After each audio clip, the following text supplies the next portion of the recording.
ಒಂದು ಫಕೀರೇಶ್ವರ ಮಠ, ಅದು ಒಂದು ಜಾತ್ಯತೀತ ಮಠ. ಅದರ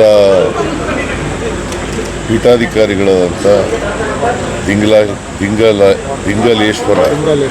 ದಿಂಗಾಲೇಶ್ವರ ಸ್ವಾಮೀಜಿಯವರು ಧಾರವಾಡ ಪಾರ್ಲಿಮೆಂಟ್ರಿ ಕಾನ್ಸ್ಟಿಟ್ಯೂನ್ಸಿದ ಅರ್ಜಿ ಹಾಕಿದ್ದಾರೆ. ನಾನು ಅವರಿಗೆ ರಿಕ್ವೆಸ್ಟ್ ಮಾಡಿದ್ದೀನಿ, ಈಗಲೂ ಕೂಡ ನಿಮ್ಮ ಮೂಲಕ ರಿಕ್ವೆಸ್ಟ್ ಮಾಡ್ತೀನಿ, ವಾಪಸ್ ತಗೊಂಡು ಕಾಂಗ್ರೆಸ್ ಪಕ್ಷನ ಬೆಂಬಲಿಸಬೇಕು ಅಂತೇಳಿ ಅವ್ರಿಗೆ ರಿಕ್ವೆಸ್ಟ್ ಮಾಡ್ತಾ ಇದ್ದೀನಿ. ಇವತ್ತು ಕೊನೆಯ ದಿನ ನಾಮಿನೇಷನ್ ವಾಪಸ್ ತಗೊಳ್ಳಿಕ್ಕೆ. ಸೊ ಅವರು ವಾಪಸ್ ತಗೊಂಡು ಜಾತ್ಯತೀತ ಪಕ್ಷ ಕಾಂಗ್ರೆಸ್ಸನ್ನು ಬೆಂಬಲಿಸಬೇಕು ಅಂತೇಳಿ, ಅವರ ಮಠ ಜಾತ್ಯತೀತ ವ್ಯವಸ್ಥೆಗೆ ಭಾಳ ಹೆಸರುವಾಸಿಯಾದದ್ದು. ಇವರು ಕೂಡ ಜಾತ್ಯತೀತ ಸ್ವಾಮೀಜಿ. ಸೊ ಅವರು ವಾಪಸ್ ತಗೊಂಡು ಕಾಂಗ್ರೆಸ್ ಅಭ್ಯರ್ಥಿಗೆ ಘೋಷಿಸಬೇಕು ಅಂತೇಳಿ, ಬೆಂಬಲಿಸಬೇಕು ಅಂತೇಳಿ ಅಲ್ಲಿ ಮನವಿ ಮಾಡ್ತೀನಿ.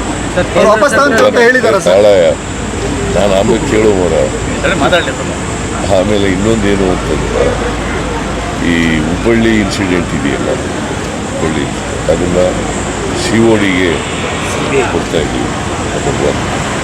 ನಂಬರ್ 2 ಸ್ಪೆಷಲ್ ಕೋರ್ಟ್ ಮಾಡ್ತೀವಿ. ಅದಕ್ಕೋಸ್ಕರ ಸ್ಪೆಷಲ್ ಕೋರ್ಟ್ ಮಾಡಿ, ವಿಶೇಷ ನ್ಯಾಯಾಲಯ ಮಾಡಿ, ಅದಕ್ಕೆ ಟೈಮ್ ಬೌಂಡಾಗಿ ಚಾರ್ಜ್ ಶೀಟ್ ಹಾಕಬೇಕು ಮತ್ತು ಇದನ್ನು ಕೂಡ ಕೇಸನ್ನು ಕೂಡ ಇತ್ಯರ್ಥ ಮಾಡಬೇಕು ಅಂತೇಳಿ ಅದನ್ನು ಸ್ಪೆಷಲ್ ಕೋರ್ಟ್ ಕೊಟ್ಟು ಮಾಡಿಸ್ತೀವಿ. ಸರ್, ತಾವು ಅವ್ರ ಮನೆಗೆ ಹೋಗಿಲ್ಲ ಅನ್ನೋದು ಆರೋಪ. ತಂದೆಯವರು ಹೋಗಿಲ್ಲ, ನಾನು ನಮ್ಮ ಡಿಸ್ಟಿಕ್ ಇನ್ಚಾರ್ಜ್ ಮಿನಿಸ್ಟರ್ ಹೋಗಿದ್ದಾರೆ, ನಮ್ಮ ಕಾರ್ಯಕರ್ತರೆಲ್ಲ ಹೋಗಿದ್ದಾರೆ, ಮತ್ತು HK ಪಾಟೀಲ್ ಕೂಡ ಹೋಗ್ತಾ ಇದ್ದಾರೆ. ನಾನು ಅಲ್ಲಿ ಹೋದಾಗ ಹೋಗ್ತೀನಿ. ಸರ್, ಒಂದು ವೇಳೆ ಕಾಂಗ್ರೆಸ್ ಅಧಿಕಾರಕ್ಕೆ ಬಂದರೆ ಸಂಪತ್ತಿನ ಇದು ಮಾಡುತ್ತೆ ಅಂತ ಹೇಳಿದ್ದಾರೆ ಮೋದಿಯವರು. ಸರ್, ಸುಪ್ರೀಂ ಕೋರ್ಟ್ಗೆ ಇವತ್ತು ಕೇಂದ್ರ ಸರ್ಕಾರ ಹೇಳಿದೆ ಸೋಮವಾರದೊಳಗೆ ಬರ ಪರಿಹಾರ ಬಿಡುಗಡೆ ಮಾಡ್ತೀವಿ. ನಾವು ಸುಪ್ರೀಂ ಕೋರ್ಟನ್ನು ಅಪ್ರೋಚ್ ಮಾಡಿದ್ದೀವಿ. ಯಾಕಂತಂದರೆ ನಾವು ಮೆಮೊರಾಂಡಮ್ ಕೊಟ್ಟು 7 ತಿಂಗಳಾಯಿತು. ಡಿಸಾಸ್ಟರ್ ಮ್ಯಾನೇಜ್ಮೆಂಟ್ ಆ್ಯಕ್ಟ್ ಪ್ರಕಾರ ಸೆಂಟ್ರಲ್ ಟೀಮ್ನವರು ವರದಿ ಕೊಟ್ಟ 1 ತಿಂಗಳೊಳಗಡೆ ಇತ್ಯರ್ಥ ಮಾಡಬೇಕು ಅಂತ ಹೇಳಿ ಅಕ್ಟೋಬರ್ ತಿಂಗಳಲ್ಲಿ ವರದಿ ಕೊಟ್ಟಿದ್ದಾರೆ. ಅಕ್ಟೋಬರ್ ಕೊನೆ ವಾರದಲ್ಲಿ ವರದಿ ಕೊಟ್ಟು ಕೂಡ ಇಲ್ಲಿವರೆಗೆ 6 ತಿಂಗಳಾಯಿತು. ಇಲ್ಲಿವರೆಗೆ ಇತ್ಯರ್ಥ ಮಾಡಿಲ್ಲ. ಕನ್ಸರ್ನ್ ಮಿನಿಸ್ಟರ್ ಭೇಟಿ ಮಾಡಿದ್ದೀವಿ. ನಾನೇ ಸ್ವತಃ ಪ್ರೈಮ್ ಮಿನಿಸ್ಟರ್ನ ಅಮಿತ್ ಶಾ ಅವರು ಭೇಟಿ ಮಾಡಿದ್ದೀನಿ. ಅವರು ಡಿಸೆಂಬರ್ 23ಕ್ಕೆ ಮೀಟಿಂಗ್ ಕರೀತಾ ಇದ್ದೀನಿ, ಇತ್ಯರ್ಥ ಮಾಡ್ತೀವಿ ಅಂತ ಹೇಳಿ ಇಲ್ಲಿವರೆಗೂ ಕೊಟ್ಟಿಲ್ಲ. ನಾವೇ ನಮ್ಮ ಕರ್ನಾಟಕದ ನಮ್ಮ ಟ್ರೆಜರಿಯಿಂದ 2,000 ರೂಪಾಯಿವರೆಗೆ ರೈತರಿಗೆ ಪರಿಹಾರ ಕೊಟ್ಟಿದ್ದೀವಿ. ಸುಮಾರು 34 ಲಕ್ಷ ರೈತರಿಗೆ ಪರಿಹಾರ ಕೊಟ್ಟಿದ್ದೀವಿ. 650 ಕೋಟಿ ರೂಪಾಯಿಗಳನ್ನು ಬಿಡುಗಡೆ ಮಾಡಿದ್ದೀವಿ. ಸೊ ಕುಡಿಯ ನೀರು, ಮೇವು ಮತ್ತು NREGS ಎಲ್ಲಕ್ಕೂ ಕೂಡ ನಾವೇ ಇದನ್ನು ಮಾಡ್ತಾ ಇದ್ದೀವಿ. ಎಲ್ಲೂ ಕೂಡ ಕುಡಿಯ ನೀರು ತೊಂದರೆ ಆಗದ ರೀತಿಗೆ ಹೋಗ್ತಾ ಇದ್ದೀವಿ. ಸರ್, ಕಾಂಗ್ರೆಸ್ ಅಧಿಕಾರಕ್ಕೆ ಬಂದರೆ ಸಂಪತ್ತಿನ ಒಂದು ಇದು ಮಾಡುತ್ತೆ, ಏನೋ ವಿಲೇವಾರಿ ಮಾಡುತ್ತೆ, ಸಮಾನವಾಗಿ ಹಂಚಿಕೆ ಮಾಡುತ್ತೆ ಕಾಂಗ್ರೆಸ್. ತಾಯಂದ್ರ ಮಂಗಳಸೂತ್ರವನ್ನು ತೆಗೆದು ಮುಸ್ಲಿಮರಿಗೆ ಕೊಡುತ್ತೆ ಅಂತ ಮೋದಿಯವ್ರಿಗೆ ನೆನ್ನೆ ಆರೋಪ ಮಾಡಿದ್ರು. ಅವರು ಪ್ರಧಾನಮಂತ್ರಿಯಾಗಿ ಇಷ್ಟು ಕೆಳಮಟ್ಟಕ್ಕೆ ಮಾತಾಡಬಾರ್ದಾಗಿತ್ತು ಅಂತ ಅನಿಸುತ್ತೆ. ಯಾಕಂದ್ರೆ ಯಾರಾದರೂ ಹಿಂದೂಗಳ ಮಂಗಳಸೂತ್ರನ ತೆಗೆದು ಮುಸಲ್ಮಾನರಿಗೆ ಕೊಡ್ತೀವಿ ಅಂತ ಹೇಳೋದು ಇದೆಯಲ್ಲ, ಅವರ ಸ್ಥಾನಕ್ಕೆ ಅಗೌರವ ತರ್ತಕ್ಕಂಥ ಮಾತುಗಳು. ಈ ದೇಶದ ಪ್ರಧಾನಮಂತ್ರಿಯಾಗಿ ಎಲ್ಲ ಜನಾಂಗದವ್ರನ್ನೂ ಕೂಡ ಸಮಾನವಾಗಿ ನೋಡ್ಕೊಳ್ತಕ್ಕಂಥ ಕರ್ತವ್ಯ ಅವ್ರದ್ದು. ಅವರು ಈ ಥರ ಮಾತಾಡೋದು ಇದೆಯಲ್ಲ, ಇದು ಅವರು ಸೋಬೇಕಂತಕ್ಕಂಥ ಕೇಳಿ ಹೇಳೋದನ್ನು ಕೇಳ್ರಿ, ಒಬ್ಬೊಬ್ಬರ ಕೇಳಿಯಪ್ಪ. ಸಮಾನವಾಗಿ ಆಸ್ತಿ ಹಂಚಿಕೆ ಆಗಬೇಕು. That is social justice. ಅಧಿಕಾರದಲ್ಲಿ ಹಂಚಿಕೆ ಆಗಬೇಕು, ಸಂಪತ್ತಿನಲ್ಲಿ ಹಂಚಿಕೆ ಆಗಬೇಕು, ಎಲ್ಲರೂ ಮುಖ್ಯವಾಗಿ ಬರಬೇಕು. ಸಮಾಜ ನಿರ್ಮಾಣ ಆಗಬೇಕಾದ್ರೆ ಕೆಲವೇ ಜನರ ಕೈನಲ್ಲಿ ಅಧಿಕಾರ ಸಂಪತ್ತು ಇತರ ಆಗೋದಿಲ್ಲ. ಮತ್ತು ಬಾಬಾ ಸಾಹೇಬ್ ಅಂಬೇಡ್ಕರ್ ಅವರು ಏನು ಹೇಳಿದ್ರು, ಪ್ರಜಾಪ್ರಭುತ್ವ ವ್ಯವಸ್ಥೆಯಲ್ಲಿ ಈ ದೇಶದಲ್ಲಿ ಅಸಮಾನತೆ ಹೋಗ್ಬೇಕಂತ ಅಧಿಕಾರ ಮತ್ತು ಸಂಪತ್ತು ಕೆಲವರೇ ಕೈನಲ್ಲಿ ಇರಬಾರ್ದು, ಅದು ಎಲ್ರಿಗೂ ಹಂಚಿಕೆ ಆಗಬೇಕು ಅಂತ ಹೇಳಿದ್ದಾರೆ. ಸರ್ವರಿಗೂ ಸಮಬಾಳು ಸಮಪಾಲು ಅಂತ ಸರ್, ಈಗ ಕಾಂಗ್ರೆಸ್ನ ಚೊಂಬು ಪಾಲಿಟಿಕ್ಸ್ಗೆ ಬಿಜೆಪಿ ಪ್ರತ್ಯೇಕ ಚಿಪ್ಪು ಪಾಲಿಟಿಕ್ಸ್ ಮಾಡಿದೆ. ಚಿಪ್ಪು ಅಂದ್ರೆ ರಾಜ್ಯ ಸರ್ಕಾರ ನಮಗೆ ಚಿಪ್ ಸಿಗ್ತಾ ಇದೆ ಅಂತ ಹೇಳ್ಬಿಟ್ಟು ಅಂತ ಚಿಪ್ಪು ಸರ್ ಚೊಂಬು ಪಾಲಿಟಿಕ್ಸ್ ಚೊಂಬು ಅದಕ್ಕೆ ಚಿಪ್ಪು ಬಿಜೆಪಿ ಚಿಪ್ಪು ಪಾಲಿಟಿಕ್ಸ್ ಶುರು ಮಾಡಿದ್ದಾರೆ. ಚಿಪ್ಪು ರಾಜ್ಯ ಸರ್ಕಾರದ ಜನತೆ ಚಿಪ್ಪು ಅಂತ ಚೊಂಬು ಅಂದ್ರೆ ಕಳಶ ಇದ್ದಂಗೆ ಕಾಂಗ್ರೆಸ್ನವರು ಚಿಪ್ಪು ಕೊಡ್ತಾ ಕೊಡ್ತಾರೆ. ಇದ್ದಾರೆ. ಯಾವ ವಿಚಾರಗಳು ನಮ್ಗೆ ಚಿಪ್ ಕೊಟ್ಟಿದ್ದಾರೆ ಅಂತ ಹೇಳ್ಬಿಟ್ಟು ಇದು ಇವತ್ತು ಹಳ್ಳಿನಲ್ಲಿ ಗಾದೆ ಇದೆ ಗೊತ್ತಾ, ನಿಮ್ಮ ಕೈಗೆ ಏನು ಕೊಟ್ಟರು ಅಂದರೆ ಖಾಲಿ ಚಿಂಪ್ ಕೊಟ್ಟರು ಅಂತ. ಈ ದೇಶದ ಪ್ರಧಾನಮಂತ್ರಿ ಇವತ್ತಿನವ್ರಿಗೆ ಅವ್ರು ಹೇಳಿರ್ತಕ್ಕಂಥದ್ದು ಒಂದು ಮಾಡಿಲ್ಲ, ಫುಲ್ಫಿಲ್ ಮಾಡಿದ್ದಾರೆ. ಕರ್ನಾಟಕಕ್ಕೆ ತೆರಿಗೆ ಹಂಚಿಕೆಯಲ್ಲಿ ಅನ್ಯಾಯ ಆಗಿದೆ.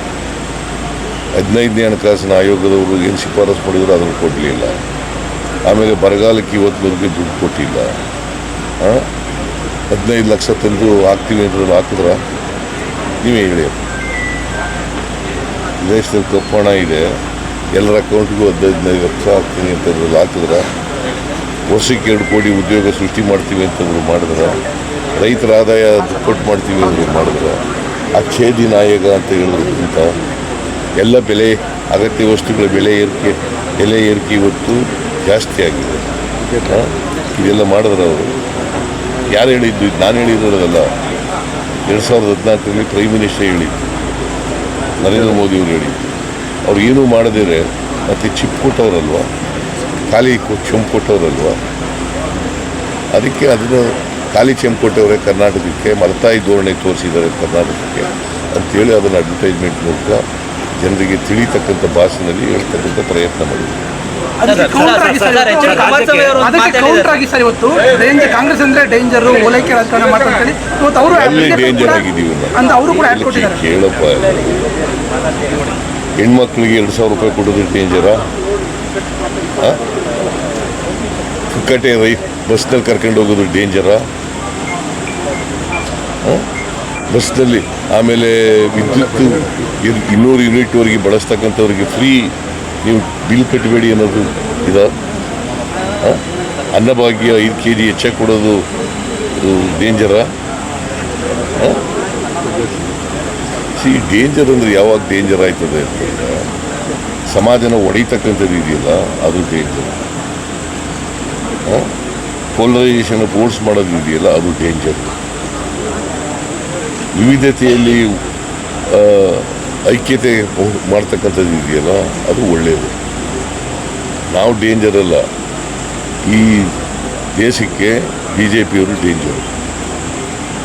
ಸರ್, ನಿನ್ನೆ JP ನಡ್ಡಾ ಒಂದು ಮಾತು ಹೇಳಿದ್ರು ಸರ್, ಕಾಂಗ್ರೆಸ್ ಭ್ರಷ್ಟಾಚಾರಿಗಳ ಪಕ್ಷ, ಭಾಳಷ್ಟು ಜನ ಹೊರಗಡೆ ಇದ್ದಾರೆ, ಇನ್ನಷ್ಟು ಜನ ಬೇಲ್ ಮೇಲಿದ್ದಾರೆ, ಜೈಲ್ ಮೇಲಿದ್ದಾರೆ. ಅಂದರೆ ರಾಜ್ಯದಲ್ಲಿ ಕಾಂಗ್ರೆಸ್ ಅಧಿಕಾರಕ್ಕೆ ಬಂದರೆ ಮತ್ತೆ ಭ್ರಷ್ಟಾಚಾರ ಹೆಚ್ಚಾಗುತ್ತೆ ನಡ್ಡಾ ಹೇಳಿದಂಥದ್ದು. ಹಾಗಾದರೆ ನಾನು ಕಾನೂನು ಪ್ರಕಾರ ಮಾಡೋದನ್ನು ವಿರೋಧ ಮಾಡಲ್ಲ. BJPಯವರು ಯಾರು ಶ್ರೀಮಂತರಿಲ್ವೋ?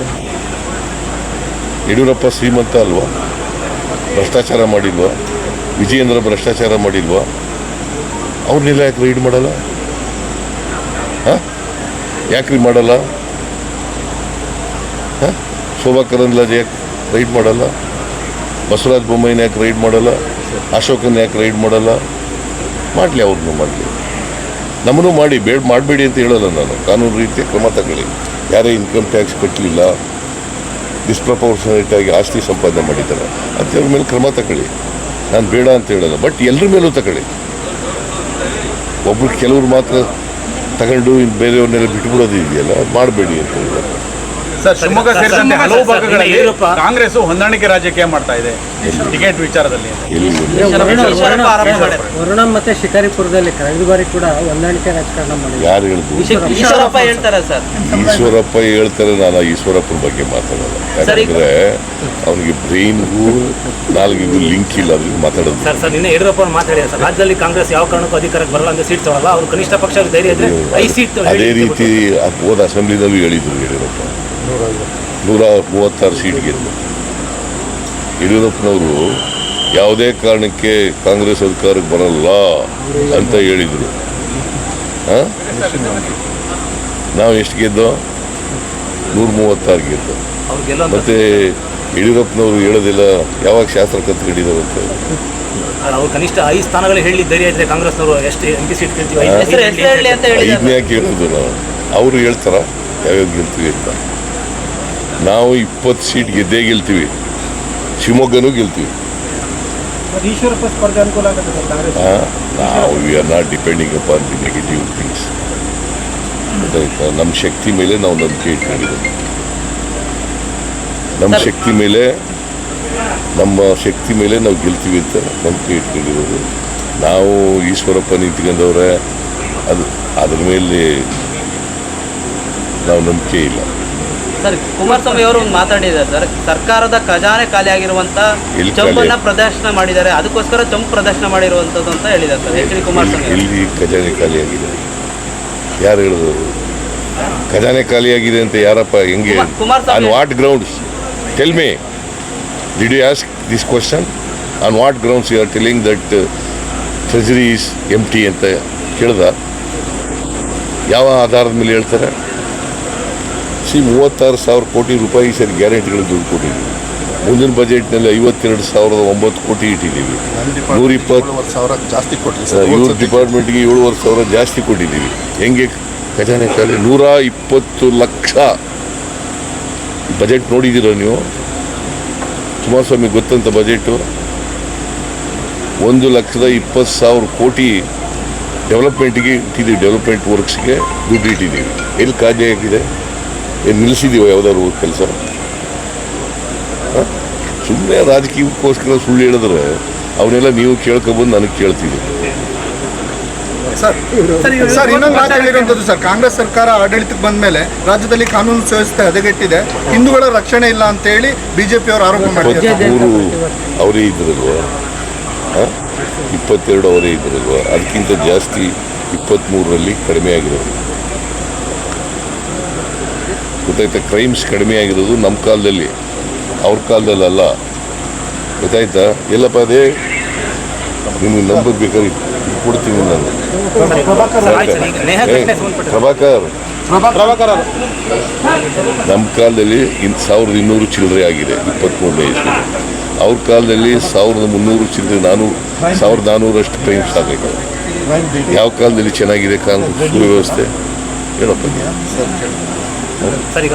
ಅದೆಲ್ಲ ಕ್ರೈಮ್ಸ್ ಒಂದು ಇದಲ್ಲ ಫೈಲು.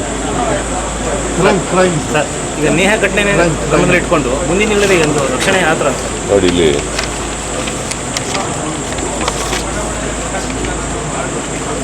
2023ರಲ್ಲಿ 1,295, 2022ರಲ್ಲಿ ಯಾರಿದ್ದವರು? 2021ರಲ್ಲಿ ಯಾರಿದ್ದವರು? 2020ರಲ್ಲಿ ಯಾರಿದ್ದವರು? 2019ರಲ್ಲಿ ಯಾರಿದ್ದವರು? ಆ ಎಲ್ಲ 4 ವರ್ಷಗಳಲ್ಲೂ ಕೂಡ 1,300, 1,318, 1,342, 22ರಲ್ಲಿ 1,370 ಯಾರಿದ್ದವರು? ಆಗ ನಮ್ಮ ಕಾಲದಲ್ಲಿ 1,295 ಯಾರಿದ್ದವರು? ಆಗ ನಾವು ಕಡಿಮೆನೋ ಜಾಸ್ತಿನೋ? ಸರಿ. Thank you. ಸರ್, ಪ್ರಚಾರ ಶಿವಮೊಗ್ಗ